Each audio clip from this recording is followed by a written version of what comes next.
May maagang pagpapatupad nga sa 3 taong magkakasunod na dagdag pensyon sa mga SSS pensioner. Kasama na dyan ang mga OFW na nakakumpleto ng 120 contribution na nagpipensyon na sa SSS. Magandang balita para sa milyon-milyong pensioners. Inanunsyo kasi ng Social Security System o SSS ang mas maagang pagpapatupad ng ikalawang tranche ng pension increase ngayong Hunyo. 3 buwan bago ang orihinal na schedule nito sa Setyembre.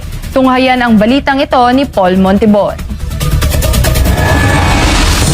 Aabot sa 4.1 million na pensioners ang makikinabang sa mas maagang rollout ng ikalawang yugto ng Pension Reform Program ng SSS. Ayon kay Finance Secretary at Social Security Commission Chair Frederick Go, ayunin lang hakbang na mabigyan ng mas maagang tulong ang mga pensioners at kanilang pamilya. Samantala, sinabi naman ni SSS President at CEO Robert Joseph Declaro na umaasa silang makapagbibigay ito ng napapanahong ginhawa sa mga pensioners at kanilang pamilya na apektado ng patuloy na pagtaas ng gastusin. Mahigit 6 na bilyong piso ang ilalabas ng SSS mula Hunyo hanggang Agosto upang pondohan ang karagdang pension benefits. Sa ilalim ng programa, tataas ng 10% ang buwanang pensyon ng retirement at disability pensioners.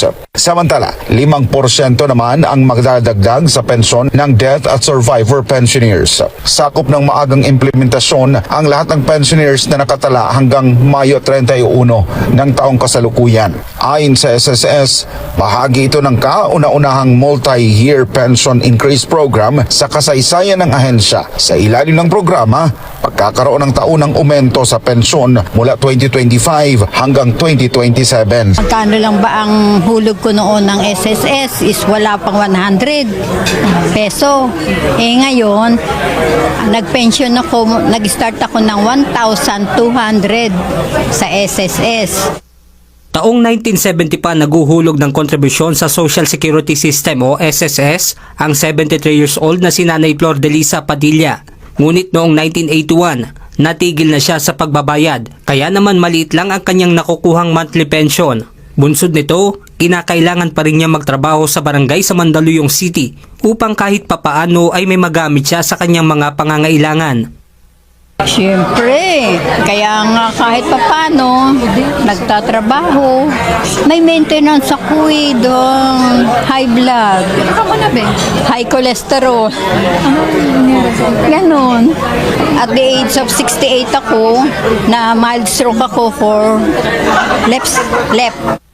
Kaya naman magandang balita para sa kanya ang inanunsyo ng SSS na pagkakaroon ng pagtaas ng pensyon hanggang sa taong 2027. Yung increase na 10% para sa akin, malaking bagay na yun. Kasi nadagdagan ng 200 yung aking pensyon.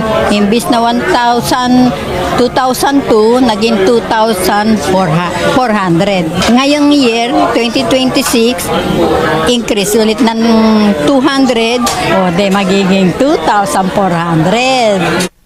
Ayon sa SSS, ngayong taon hanggang sa susunod na taon ay makatatanggap ulit ng 10% increase sa Setyembre ang retired at disabled pensioner, habang 5% na dagdag sa buwang pensyon naman para sa death o survivor pensioner. Kung susumahin mula 2025 hanggang 2027, aabot sa 33% ang dagdag sa retirement or disability at 16% para sa death or survivor na mapapakinabangan naman ng nasa 3.9 million na pensioner sa bansa.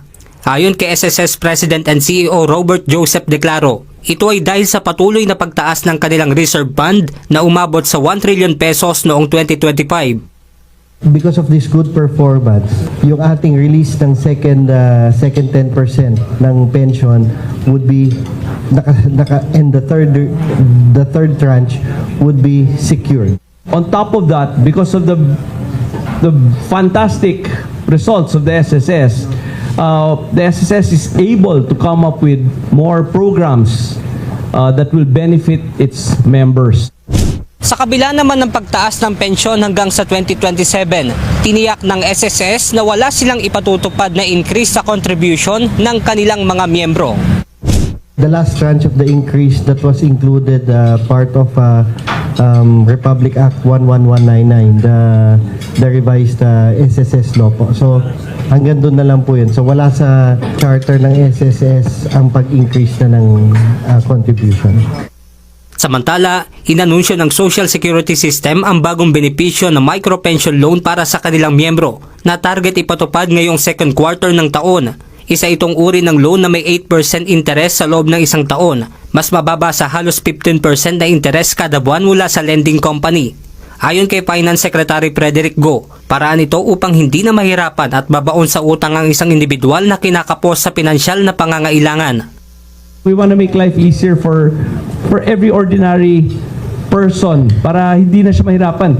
Nag-uutang na nga siya kasi hirap siya, di ba? Tapos papahirapan pa natin siya. So we're trying to make it easy for everybody. So we'll partner with these banks. Alam naman natin yung mga bangko may 200, 300, 400 branches. So napaka-accessible sa mga tao. Ayon naman sa SSS, sa ngayon ay patuloy ang kanilang pakikipag-ugnayan sa mga bangko para sa naturang loan system. So you can avail of the benefit, the loan, through the mobile app. Of the bank.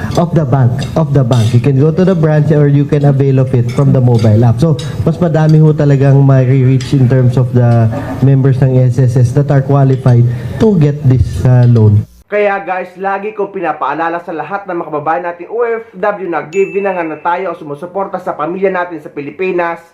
Pero hindi naman masamang tumulong, pero wag na wag yung kakalimutan na i-secure nyo ang inyong future. At least maghulog kayo sa inyong SSS contribution at wag na wag nyo itong papabayaan at makakompleto lamang kayo ng 120 contribution or higit pa. Para pagtanda nyo or pag-retire nyo ay meron kayong makukuhang pension buwan-buwan. Sa mga negative naman mag-isip sa SSS, siguro wala kayong kamag-anak o kakilala nagpe-pension sa SSS. Dahil guys, kagaya dito sa isang kababayan natin na nagka-problema sa kanyang SSS record, ganito lang ang ginawa niya para makuha niya ang kanyang SSS pension. Mga kapuso, sa halip na hanggang 3 linggo lamang inabot ng siyam-siyam ang retirement pension ng isang SSS member, may nagkamali sa kanyang record kaya nagpasaklolo siya sa inyo. Kapuso Action Man!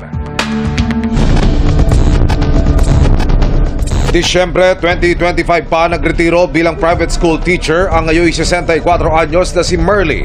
Pero ang inaasahan niyang retirement pension mula sa Social Security System o SSS, inabot umano ng siyam-siyam.